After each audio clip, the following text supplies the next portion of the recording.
Welcome back. This is a video on the Verger by Somerset Maugham. In this lesson, we're going to talk about a verger who had been fired from being a verger at St. Peter's Neville Square.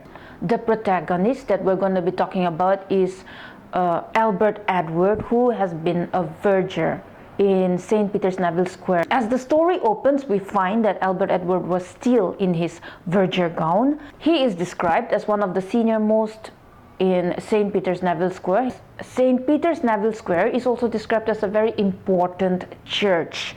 It was much favored by the fashionable people for holding ceremonies like funerals and marriage. Our protagonist, Albert Edward, was a very dedicated church worker. He was a dedicated verger. He wore his gown with complacence, with satisfaction and confidence, because his gown was a symbol of his dignified office, his very respectable post of being a verger.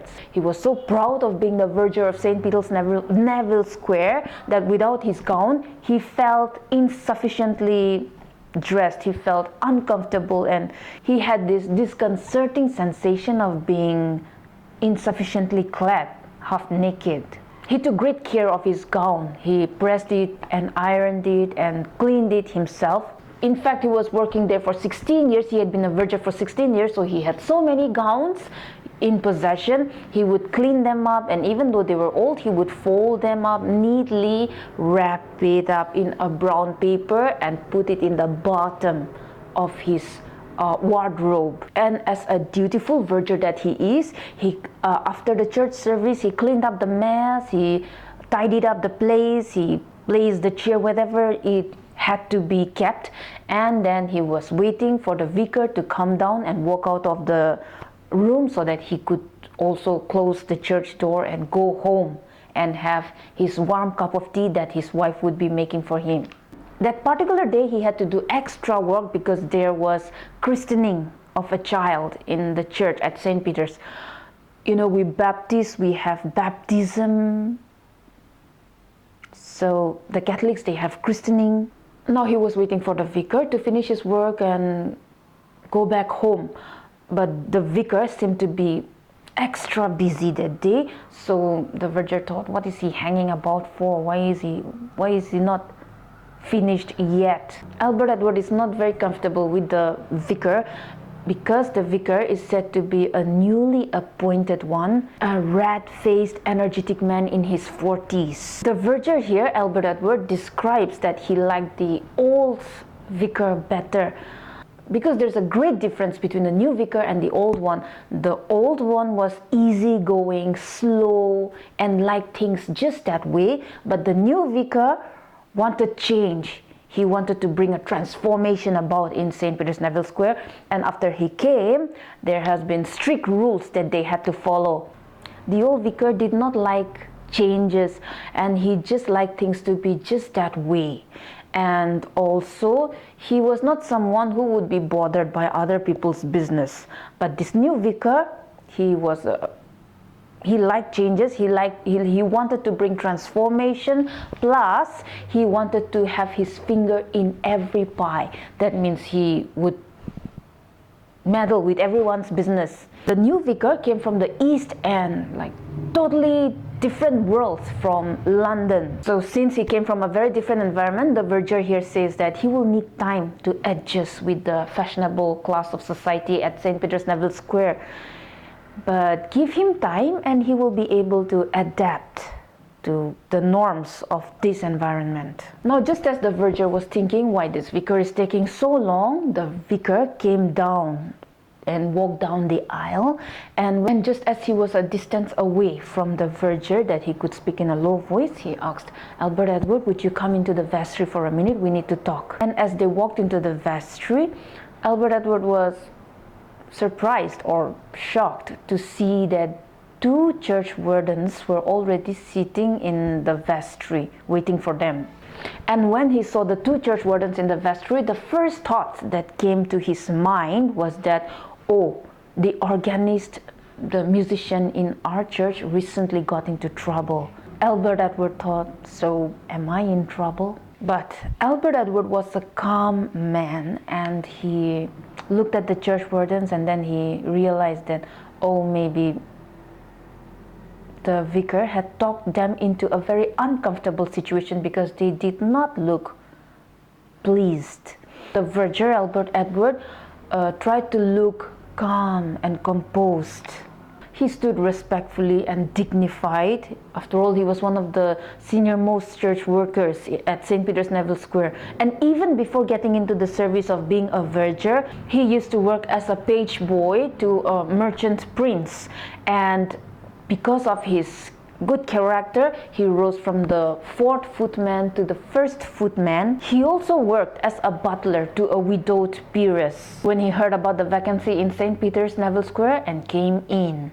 So he thought they could not have any complaint about his job because he was such a good man and such a responsible verger.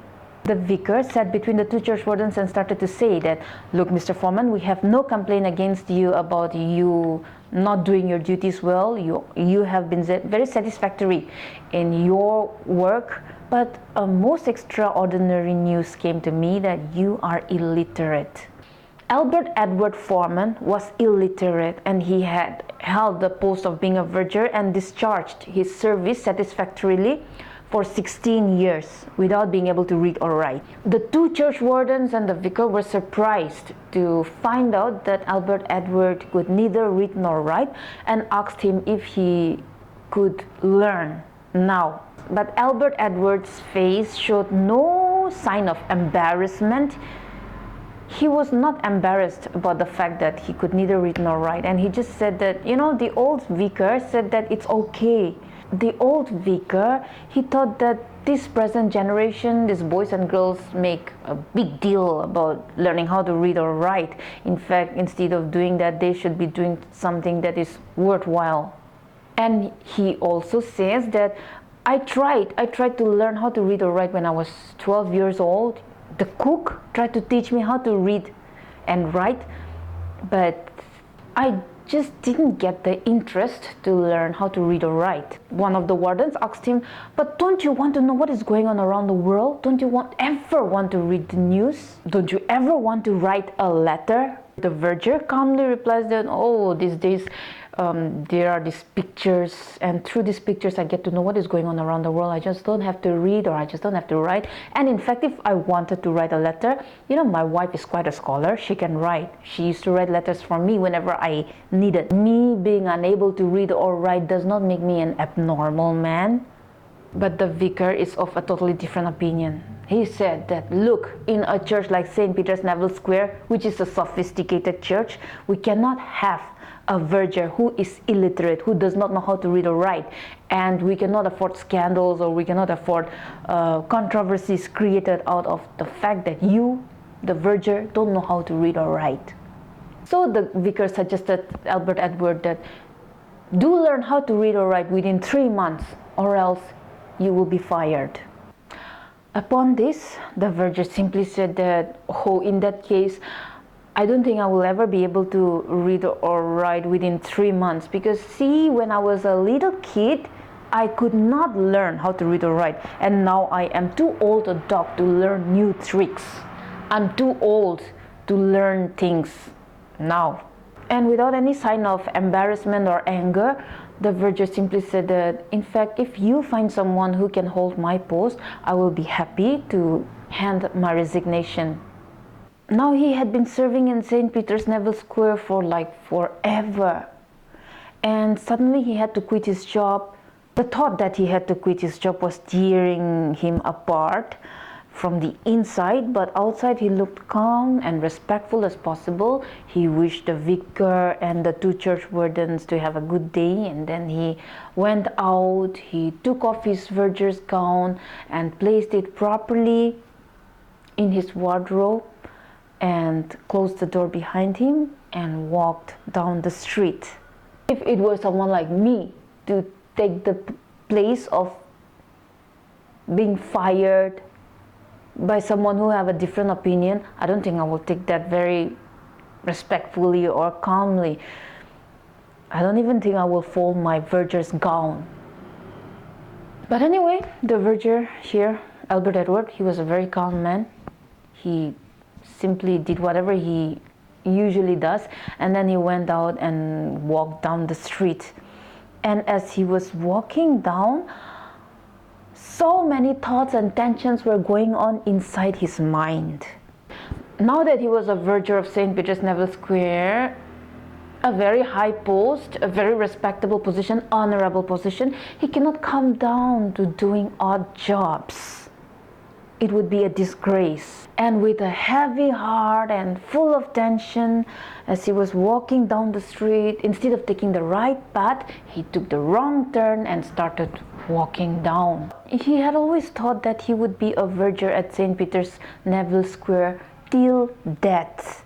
And he thought that during his funeral, he thought that the vicar would stand up and preach about the good examples of Albert Edward when he was alive and he was a verger of St. Peter's, Neville Square, and how he did his work responsibility and how he served God very well during his lifetime. He imagined such great honor and great day even during his funeral. But now that he was getting fired, that thing is never going to happen. After walking along the street for some time, he wanted to relieve himself with a cigarette. And then he looked for a shop that sold cigarettes, but to his surprise, he did not find any. There were many shops along the street, but not one that sold cigarettes. Then he walked up again to check, and then found that he was right. There was no shop that sold cigarettes. So he thought to himself, okay, that's strange. I can't be the only person who is walking along the street and wants to take a cigar. And then he realized that a person would do very well, a person to open up a small tobacco and sweets shop. There was a point that he decided that he would open up a small shop there as a tobacconist and newsagent. He went straight home, took his tea, and was thinking. The wife asked that, "You are unusually quiet today, Albert. You are unusually silent today." He just told his wife that, I'm thinking. And then the next day he resigned, and then he opened a small shop as a tobacconist and newsagent in that street, and then came home and told his wife. Now the wife, like any normal wife, started to complain that it was so embarrassing and degrading to drop down from being a respectable verger to a tobacconist. And Albert Edward had to explain to his wife that we have to move on with times. The church is not what it is in the past. It has changed. And thirdly, I have done my service to God. Now it is my turn to serve the world.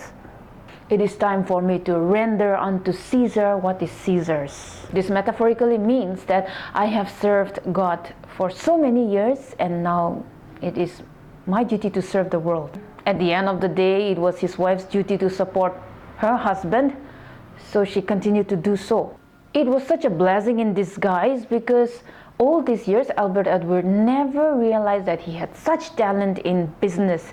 He was responsible, he was dutiful, he was not lazy.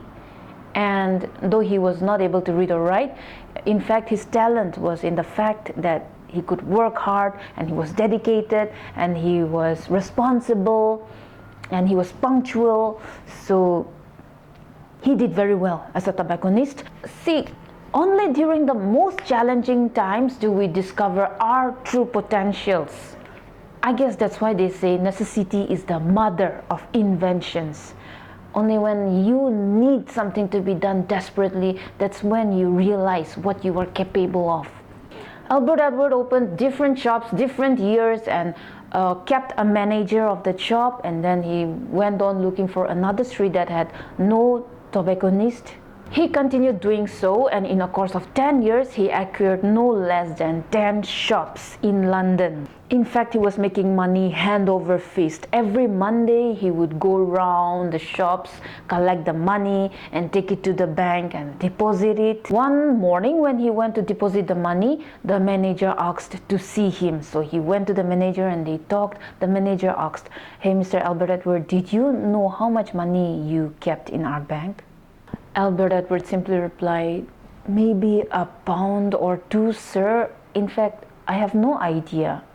The manager told him that apart from what you deposited today, you have around 30,000 pounds. That's a huge amount. So I wanted to suggest you to invest in some business. Albert Edwards simply said, I don't want to take risk. I know it's safe in your bank. But the manager assured him total safety, saying that you don't have to worry, we will take all the security on us. All you have to do is come in and sign some documents. Albert Edward humbly said, yeah, signing I could do, but how will I know what I was signing? Albert Edward said that, yes, that's the problem. I can't read or write. The manager, on hearing this, was surprised. What do you mean? You don't know how to read and write, and then you accumulated this much money? Good God, if you were educated, how much richer you would have been? What would you be doing if you were educated? At this, the verger simply smiled and then said, oh, if I was educated, I would have been a verger at St. Peter's, Neville Square. Now in this lesson, W. Somerset Maugham does not say that education is unnecessary or that being literate is useless.